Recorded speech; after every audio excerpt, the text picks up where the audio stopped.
Oi, amores, como é que vocês estão? Todo mundo bem? Então, vamos lá iniciar o nosso terceiro bimestre, né? Vocês finalizaram o segundo bimestre fazendo a prova online, não foi? Eu já finalizei lá na plataforma, corrigi e já está disponível para vocês a nota de biologia, ok? Então, vocês vão entrar lá na plataforma, vão olhar a nota, obviamente aquela nota apenas da prova, certo? E àquela nota vai ser adicionado mais 2 pontos, que como eu já comentei com vocês na enquete, esses 2 pontos são relativos aos resumos que vocês fizeram no caderno. Então eu já recebi alguns pelo WhatsApp, algumas imagens dos resumos de caderno. Caso ainda não tenha enviado, podem me enviar pelo WhatsApp, ok? Então, aquela nota mais 2 pontos vai fechar a primeira nota de vocês. Então, a partir de agora, a gente vai começar o nosso assunto do nosso terceiro bimestre para ir para a segunda nota, ok? Então, bora lá, gente. Antes de eu começar o assunto, né, que vocês já estão vendo aí, que a gente, a partir de agora, vai começar a falar sobre células, sobre citologia. Antes de começar, eu já quero falar o seguinte para vocês. Nos nossos próximos encontros do Enquete, eu sempre vou fazer perguntas relativas a essa aula, ok? A aula que foi colocada no YouTube, a videoaula. Então, eu vou mudar um pouco a dinâmica. Na verdade, todos os professores vão mudar, certo? A gente basicamente antes fazia revisão e tirava dúvidas. Agora eu vou fazer revisão, vou tirar dúvidas também, mas eu vou ficar questionando vocês, fazendo perguntas sobre a aula. Primeiro, para ver se vocês estão assistindo, claro, porque é importante assistir. Segundo, essas perguntas, quando respondidas corretamente, vão ser pontuadas. Então, vai ajudar, vai auxiliar vocês lá na nota final, ok? Na segunda nota. Tranquilo? Então, bora lá. Falado isso, vamos começar o nosso assunto. O nosso assunto é citologia, certo? A partir de agora, nós falamos muito tempo sobre bioquímica, né? É um assunto bem grande. Então, a partir de agora, nós vamos falar de um outro assunto. Vamos mudar. Vamos falar sobre célula. Citologia é a parte da biologia que estuda a célula. Então, a gente vai ver os tipos de células, os componentes das células em detalhe. Primeiro, eu vou falar do geral, né, nessa aula. Depois, eu vou começar a falar detalhes da membrana, detalhes do citoplasma, detalhes do núcleo, ok? Então, é um assunto também que vai ter bastante coisa para falar, é um assunto longo também, certo? Antes de passar para o slide mesmo, para a gente começar o assunto, vou relembrar que é necessário que vocês sempre faça o resumo no caderno. Então, quando for assistir aula, a gente não fica só assistindo. Pega o caderno, bota do lado e vai fazendo o resuminho, certo? Porque eu sempre vou pontuar esses resumos. E é necessário também que vocês respondam às atividades. A partir de agora não haverão mais atividades impressas. A partir de agora as atividades serão colocadas na plataforma, ok? Então, semanalmente eu vou enviar atividades para a plataforma. Essas atividades também serão respondidas no enquete. Além das perguntas, digamos, surpresa, que eu farei para vocês, terão também as perguntas do enquete. Tudo bem? Então, bora lá. Preste atenção na aula para poder responder essas perguntas e para poder ganhar pontos no enquete. Vamos lá. Então, vamos falar de citologia. Gente, citologia é o estudo da célula, certo? Hoje, a gente já tem um conhecimento bem vasto sobre a célula animal, sobre a célula vegetal, sobre a célula de bactérias, enfim, sobre a célula de maneira geral. Mas claro que nem sempre foi assim, né? Tudo que a gente sabe hoje, né, esse conhecimento científico que a gente tem hoje acerca da célula, ele passou por um processo histórico.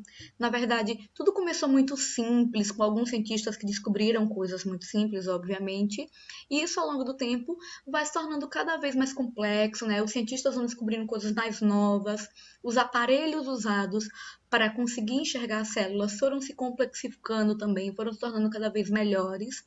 E nesse slide eu quero basicamente fazer esse panorama histórico. Quero que vocês percebam que o conhecimento que você tem hoje, né, sobre célula, tudo que eu vou falar agora é fruto de conhecimento científico, é fruto de uma evolução científica, certo? A ciência, gente, ela está em constante evolução. Então, nós passamos por esse histórico que eu vou falar, nós chegamos no nível que nós estamos hoje, que já é de um conhecimento bem vasto sobre a célula, mas ainda não terminou. É possível que daqui a décadas ou centenas de anos, mais coisas, mais estruturas, mais novidades sejam conhecidas da célula, ok? Porque ciência é isso, ciência é constante evolução. Tudo bem? Então, bora lá, sobre essa história. O que é que eu quero que vocês entendam basicamente? Claro, Até, sei lá, os anos 1500, 1400, não havia nenhum conhecimento sobre célula, né? Basicamente, até a Idade Média, ninguém tinha a menor ideia de que célula existia, né?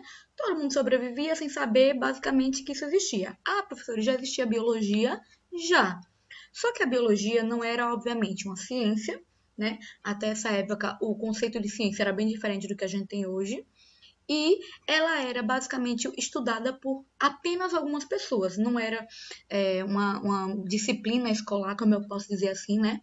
Não era uma ciência básica para você estudar, como é para vocês hoje, naquela época não era, e ela era estudada apenas por algumas pessoas, mas a biologia já existia, ok?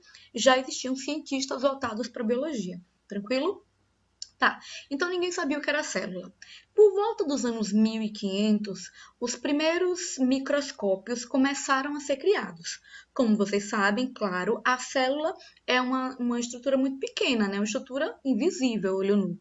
Então foi necessário a criação de um aparato instrumental, né? De instrumentos para que essa célula fosse visualizada. Então, basicamente, o histórico vai começar desses instrumentos.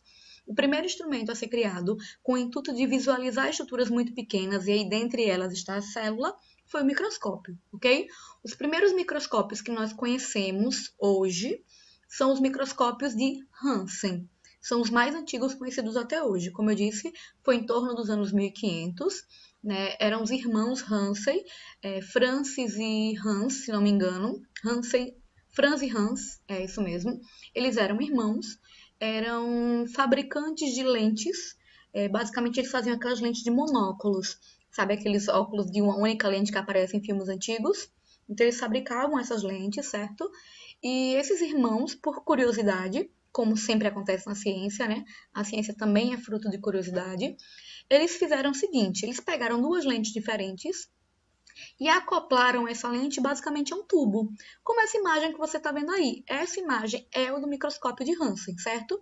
Então, é um tubo com uma lente lá no início, lá naquela ponta, e outra lente na ponta de cá, que é essa lente que vocês estão vendo. Esse conjunto formado por tubo e duas lentes era usado pelos irmãos Hansen para observar estruturas pequenas, para observar pequenos animais, para observar pedacinhos de coisas que não eram tão visíveis a olho nu. Na verdade, eles conseguiam ver, mas que não viam com tantos detalhes, certo? Então, basicamente, esse foi o primeiro microscópio. Esse microscópio, gente, o mais simples, claro, visto até agora, né? Ele não conseguia observar a célula, mas é importante falar dele porque ele foi o protótipo de microscópio, certo? Não dava para visualizar a célula, mas já era um início do histórico sobre célula. Tranquilo? Ainda nos anos 1500, né?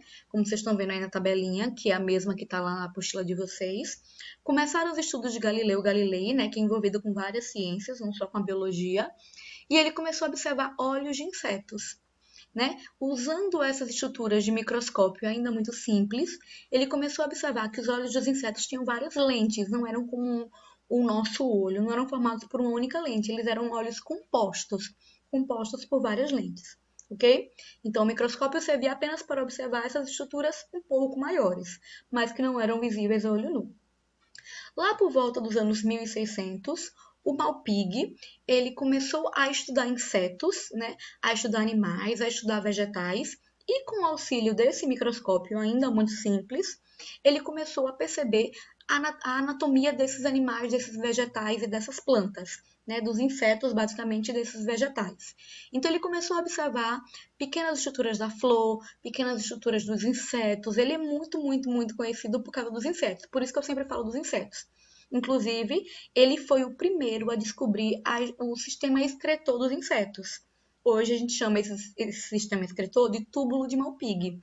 Então, com o auxílio desse microscópio, que eu repito, não conseguia ver célula, mas com o auxílio desse microscópio ele já começou a ver estruturas muito, muito pequenas. A excreção de uma mosca, a excreção de uma muriçoca já era vista com esse microscópio, ok? Então percebeu que as coisas já estão começando a evoluir. Ninguém sabia sobre os olhos das moscas, ninguém sabia sobre o sistema excretor de insetos.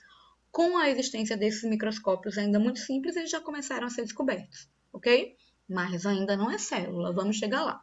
Bora lá. Por volta de 1600, um cientista bem famoso na biologia, que é o chamado Leeuwenhoek, também começou a usar esses microscópios agora para uma outra coisa.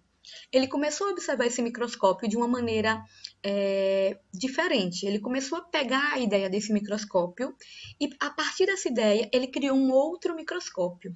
O outro microscópio é esse que vocês estão vendo aí embaixo, é o microscópio de Leeuwenhoek. Ele é um microscópio, obviamente, mais complexo do que o dos irmãos Hansen. Também usa um sistema de lentes, ele é bem pequenininho, é basicamente desse tamanho. E o que é que o Leeuwenhoek fazia? O Leeuwenhoek já conseguia observar células de bactérias, de micro-organismos, né, menores do que um animal, do que um vegetal. Ele já conseguia observar bactérias, protozoários, fungos e células humanas a partir do microscópio dele. Então, o microscópio de Leeuwenhoek era muito melhor em visualização do que o de Hansen, ok? Leeuwenhoek ele foi o primeiro a criar um microscópio com lentes acopladas e ele conseguia trocar essas lentes, certo? Diferente dos irmãos Hansen, que a lente era sempre lá, fixa. Então, o segundo microscópio mais moderno, digamos assim, né, na ordem evolutiva, foi o microscópio de Leeuwenhoek, ok? Lá ainda no século XVII, né, esse microscópio agora do Leeuwenhoek foi usado por um famoso cientista chamado Robert Hooke. O Hooke, gente, ele pegou o microscópio de Leeuwenhoek, né, o protótipo, pegou partes de caule de árvore, fez cortes bem pequenos e começou a observar. E o que foi que o Hooke viu? O Hooke viu que naqueles cortes de casca de árvore haviam buracos, sabe? Não era lisinho, a casca não era lisa como ele via olho nu. Quando ele olhava o microscópio, ele percebia que era cheio de depressões, de buracos. E aí o Robert Hooke começou a se perguntar o que era aquilo, né? Pronto, se perguntou, não tinha explicação. Aí ele criou a explicação. Ele disse, olha, lá nos vegetais, na casca dos vegetais, no caule dos vegetais, existem depressões muito pequenas chamadas de células. Pequenos compartimentos chamados de célula, ok? Eles são tão pequenos, tão minúsculos, que é preciso botar no diminutivo. Eu sempre falo, se o Hooke fosse brasileiro, ele teria chamado aquele compartimento de celinha, né? Célula, diminutivo, celinha. Mas, claro, como ele não era brasileiro, ele chamou aquilo de célula. Então, um pequeno compartimento apenas visível no microscópio, pronto. Foi a primeira vez que o termo célula surgiu. Gente, a partir daí, todo mundo que começou a observar estruturas microscópicas que tinham essa forma, essa estrutura de compartimento, obviamente não visíveis a olho nu, todo mundo começou a chamar de célula, certo? Então, Robert Hooke foi o criador do termo célula. Hoje a gente sabe que o Hooke não viu célula. O que o Robert Hooke viu foi apenas a parede celular de uma célula que já tinha morrido, porque no caule não tem célula viva, só tem célula morta. Mas, enfim, ninguém pode negar que ele foi o criador do termo célula, ok? O Robert Brown, já nos anos 1800, ele começou a estudar o núcleo, então o microscópio que ele usava era muito mais moderno, né? Já era parecido com os microscópios atuais, era um microscópio óptico, e ele começou a observar as estruturas internas da célula, o núcleo. O Schleiden e Schwann, que a gente vai ver nos slides posteriores, foram dois cientistas que não se conheciam, mas que juntos criaram a chamada teoria celular, que é a teoria que dá base a todo o estudo da citologia. Vocês vão ver essa teoria no slide, então não vou adiantar. E, por fim, o Virchow, ainda nos anos 1800, ele pegou a teoria do Schleiden e Schwann, a teoria celular, e ele adicionou a ela uma nova coisa, que eu vou também falar no slide direitinho, certo? Guarde por enquanto aí essa ideia do Schleiden e Schwann, que criou a teoria celular, e do Virchow, que complementou essa teoria celular. Tudo bem? Gente, hoje, né, esses microscópios mais antigos, claro, eles hoje não são mais usados, né, fazem parte apenas de museus, e hoje existem os microscópios atuais.